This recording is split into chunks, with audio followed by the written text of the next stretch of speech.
విక్రమ్ టీవీకి సబ్స్క్రైబ్ చేయండి.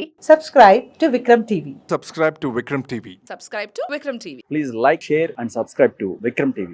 Hi hello నమస్తే, వెల్కమ్ టు విక్రమ్ టీవీ. నేను మీ యాంకర్ పప్పు. ఈ రోజు మనతోని స్పెషల్ గెస్ట్ ఉండండి. ఆ గెస్ట్ ఎవరు కాదు, certified goal planner Rajeshwari Vadlamani garu మనతోని ఉన్నారు.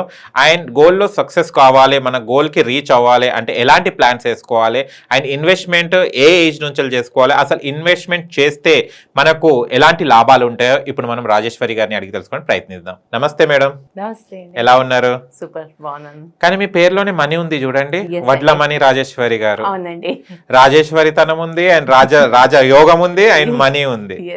సూపర్. పేర్ని నమ్ముతారండి? ఇది నమ్ముతానండి. నమ్ముతారా? ఎందుకంటే మనం పెట్టుకున్న పేర్లని బట్టే. ఓకే. ఎందుకంటే ఒక నేమింగ్ సెరమనీ మనం ఏదైతే చేస్తామో కదా, అది ఎంత ఆర్భాటంగా చేస్తాం. ముహూర్తం చూసుకొని పంతుల్ని పిలిచి అది పేరు పిల్లలకి ఫస్ట్ చెవులో చెప్తాము. సో అంత మంచి పేరు మనం ఆలోచించి మొత్తం డిక్షనరీ అంతా కూడా తీసుకొని విష్ణు సహస్రం, లలిత సహస్రం ఇవన్నీ నుంచి ఒక మంచి పేరు తీసి పిలుస్తాము. ఎందుకంటే ఆ పిలిచిన పేరుని బట్టి మనిషికి ఆ పవర్ వస్తుంది. రైట్. కాబట్టి ఏంటంటే పేరునైతే నేను నమ్ముతాను. అండ్ ఇక్కడ వీడియో చూస్తున్న వాళ్ళు ప్రతి ఒక్కరికి కూడా అదే చెప్తాను, మీరు ఇంత మంచి మంచి పేర్లు పెడతారు కదా పిల్లలకి, ఆ పేర్లతోనే పిలవండి. లేకపోతే చింటూ, బంటూ, మున్నా అనేసరికి వాళ్ళకి ఆ పెట్టిన పేరుది ఇంపార్టెన్స్ కూడా తగ్గిపోతుంది, పవర్. అవును. కాబట్టి ఎస్, పేరులో చాలా బలం ఉంటుంది. ఓకే, సరే మేడం. మనం మీ గోల్ ప్లానర్ కాబట్టి నాకు చాలా ఒక మంచి ఎక్సైట్మెంట్ క్వశ్చన్ ఉంది. మనం ఫాస్ట్ గా మనీ ఎర్న్ చేయాలంటే ఏం చేయాలి? ఫాస్ట్ గా రిచ్ అయిపోవాలి. ఫాస్ట్ గా రిచ్ అవ్వాలి అంటే జాబ్ అర్నింగ్ స్టార్ట్ చేసిన దగ్గర నుంచి కూడా సేవింగ్, ఇన్వెస్ట్మెంట్ స్టార్ట్ చేయాలి. ఓకే. ఎందుకంటే ఏ రోజు నుంచి అయితే మనం అర్నింగ్ స్టార్ట్ చేస్తామో ఆ రోజు నుంచి మనకి ఇన్వెస్ట్మెంట్ స్టార్ట్ చేసుకోవాలి. At the same time as a parents గా ఒకవేళ మన పిల్లలు మంచిగా స్థాయిగా రావాలి, బోల్డ్ డబ్బులు ఉండాలి అంటే ఆ పిల్లలు పుట్టగానే వాళ్ళ కోసం అనేసి ఇన్వెస్ట్మెంట్ చేయాలి. సో పిల్లలు ఎలాగైతే ఎదుగుతూ ఉంటారో వాళ్ళ ఇన్వెస్ట్మెంట్ కూడా అలాగే పెరుగుతూ ఉంటుంది, వాళ్ళు కూడా వెల్తీ అవుతారు. At the same time job లో జాయిన్ అయిన వాళ్ళు జాబ్ ది సీనియారిటీ వస్తూ రిటైర్మెంట్ స్టేజ్ కి వెళ్ళేసరికి వాళ్ళకి అంటూ ఒక మంచి కార్పస్ వెల్త్ అంటూ ఉంటుంది. అప్పుడు అది చేస్తే ఫాస్ట్ గా అయిపోతారు. అంటే ఇది ఫాస్ట్ గా మనీ ఎర్నింగ్ అనేది కరెక్ట్ ప్రాసెస్ లేకుంటే రాంగ్ డైవర్షన్ మేడం? అంటే రెండు ఉంటాయండి, ఒకటి సేవింగ్ ఉంటుంది, ఒకటి ఇన్వెస్ట్మెంట్ ఉంటుంది. ఓకే. సేవింగ్ చేసుకుంటే సేవింగ్ లోనే మనకి ఒక లిమిట్ లోనే మనకి రిటర్న్స్ వస్తాయి. బట్ మనకి ఏదైతే మనం మనీ ఇన్వెస్ట్ చేయాలి, ఎందుకంటే మనకి ఫ్యూచర్ లో గోల్స్ ఏవైతే ఉంటాయో, ఫ్యూచర్ లో నీడ్స్ ని మనకి ఇన్ఫ్లేషన్ అన్నది ఒకటి ఉంటుంది, ఆ ఇన్ఫ్లేషన్ ని బీట్ చేయాలి. ఒకవేళ నా దగ్గర 100 రూపాయలు ఉన్నాయి, ఓకే, అండ్ నేనేమో ఏదైనా కొనుక్కోవడానికి వెళ్తున్నాను, దాని కాస్ట్ ఏమో 110 రూపాయలు ఉన్నది, ఓకే. సో ఆ 10 రూపాయలు గ్యాప్ ఎక్కడి నుంచి వస్తుంది? ఫిల్ చేసుకోవాలి కదా. సో ఒకవేళ నా దగ్గర 150 రూపాయలు ఉంది అనుకోండి, 110 రూపాయలది నేను కొనుక్కొని ఆ మిగతా 40 రూపాయలు నేను దాచుకోవచ్చు. కానీ ఆ 10 రూపాయలు లేదనేసి నేను మళ్ళీ లోన్కి వెళ్తాను. ఆ లోన్కి వెళ్ళినప్పుడు లోన్కి ఇంట్రెస్ట్లు పే చేస్తూ ఉంటాను. కాబట్టి ప్రతిదీ ఫస్ట్ టైం ఏంటంటే మనం ఇన్వెస్ట్ చేసేటప్పుడు మనకి రిటర్న్స్ ఎంత వస్తున్నాయి అండ్ ఒక సర్టెన్ టైం ఇవ్వాలి. చాలా ఫాస్ట్ గా మనీ ఎర్న్ చెయ్యాలి అన్న దీని మీద చాలా మంది ఏంటంటే స్టాక్స్ లోని వాటిని బ్లైండ్ గా ఇన్వెస్ట్మెంట్స్ చేస్తారు విదౌట్ ఎనీ ప్రాపర్ గైడెన్స్. అది కూడా కాకుండా కొన్ని ఆన్లైన్ ప్లాట్ఫామ్స్ ఉన్నాయి, క్రిప్టో అంటారు, ఇవాళ రేపు క్రిప్టో చాలా నడుస్తుంది.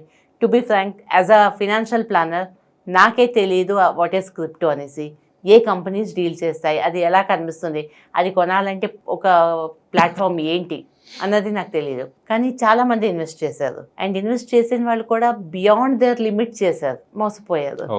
సో అలాగా ఫాస్ట్ గా ఓవర్ నైట్ మనం మిలేనియర్ అయిపోవాలన్నది తప్పు. చిన్న చిన్నగా చేస్తూ ఉండాలి అండ్ ప్రాపర్ గా ప్లానింగ్ లో చేస్తే డెఫినెట్ గా రిచ్ అవ్వాలి అన్నది ప్రతి ఒక్కరికి కోరుకుంటుంది. అది ఉంది కాబట్టి మనుషులు ముందుకు వెళ్తారు. ఓకే. అసలు ఇప్పటిదాకా చెప్పారు మేడం, కొన్ని మీరు ప్లాట్ఫామ్స్ కొన్ని ఫేక్ అవి ఉన్నాయని చెప్పడం జరిగింది, కొన్ని సైట్స్ కూడా. అంటే మనం ఇన్వెస్ట్మెంట్ మనీ చేయాలనుకుంటే ఎలాంటి ప్లేసెస్ లో చేసుకోవాలి, ఎలాంటి జాగ్రత్తలు తీసుకోవాలి ఇన్వెస్ట్మెంట్ చేసేటప్పుడు? ఇప్పుడు మామూలుగా ప్రతి ఒక్కళ్ళు కూడా ఇన్వెస్ట్మెంట్ చేయాలంటే ఫస్ట్ బ్యాంక్లోని మనం డబ్బులు తీసుకుంటాం కదా, ఓకే. సో బ్యాంక్కి అంటూ ఒక బ్యాంక్ కూడా ఒక ఆర్బీఐ గైడ్ లైన్లో వర్క్ చేస్తుంది, రైట్. సో ఏ బ్యాంక్స్ అయినా కూడా మనకి ఆల్మోస్ట్ సేఫ్, నో ప్రాబ్లం. ఏవైనా మనం మనీ ఇన్వెస్ట్ చేయాలి సేవ్ చేసుకోవాలంటే ఇన్సూరెన్స్ మీద చేస్తారు. Insurance actually is not a saving product, that is protection. But అయినా కూడా ఇన్సూరెన్స్వి కూడా గైడ్ లైన్స్ ఉంటాయి మనకి. IRDAవి రియల్ ఎస్టేట్ హైదరాబాద్లో ఉండేది, అట్లా రియల్ ఎస్టేట్కి ఏవి కూడా గైడ్ లైన్స్ ఉండేవి కాదు. ఒకే ల్యాండ్ చాలా మంది మీద రిజిస్ట్రేషన్ అయిపోయింది. బట్ ఇప్పుడు కూడా రేరా అన్నది అది దానికోసం తీసుకొచ్చారు. సో అది కూడా ఒక గైడ్ లైన్స్ దీని మీద వర్క్ చేస్తున్నారు. Next stocks and mutual funds, అది సెబీ గైడ్ లైన్స్ లో వర్క్ చేస్తుంది. సో ప్రతి వాళ్ళకి కూడా ఒక హైయర్ అథారిటీ ఉన్నారు. వాళ్ళేమో వాళ్ళకి చెప్పిన ఏవైతే వాళ్ళవి టర్మ్స్ అండ్ కండిషన్స్ ఉంటాయో అవి ఫాలో చేసి వీళ్ళు స్టార్ట్ చేయాలి కదా. సో అందుకనేసి చూసుకోండి, మీవి బ్యాంక్స్తో రిలేటెడా లేకపోతే గోల్డ్, ఇవాళ రేపు కేడిఎంను హాల్ మార్క్ కంపల్సరీ చేశారు.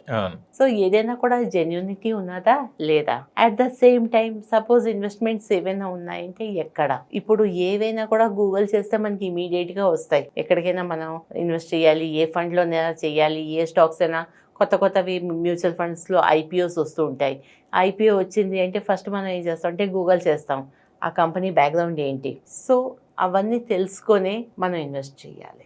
ఫస్ట్ అవన్నీ చూసుకొని మనం ఇన్వెస్ట్ కంపల్సరీ. బికాస్ బ్యాంక్ తో రిలేటెడ్ అయితే ఆబ్వియస్లీ RBI వాళ్ళే ఇస్తారు. ఇన్సూరెన్స్ లో కూడా వాళ్ళు చాలా మాకు ఒక కొన్ని ఇవి ఉంటాయంటే ఎంత రిటర్న్స్ చెప్పాలో అంతే. ఇన్సూరెన్స్ లో నేను 15% వస్తుంది, 20% వస్తుంది అనేసి నేను చెప్పలేను. మాకు only 4 to 6%, maximum 8%, not beyond 8% client కి చూపించడానికి. అంటే అది మేము రాంగ్ మార్కెటింగ్ అవుతుంది అనమాట. When it comes to mutual funds 12%, they will get more than 12, but they will mention the 12%. They mention only 12% దాకానే మీకు రిటర్న్స్ వస్తాయి. So you invest according to that.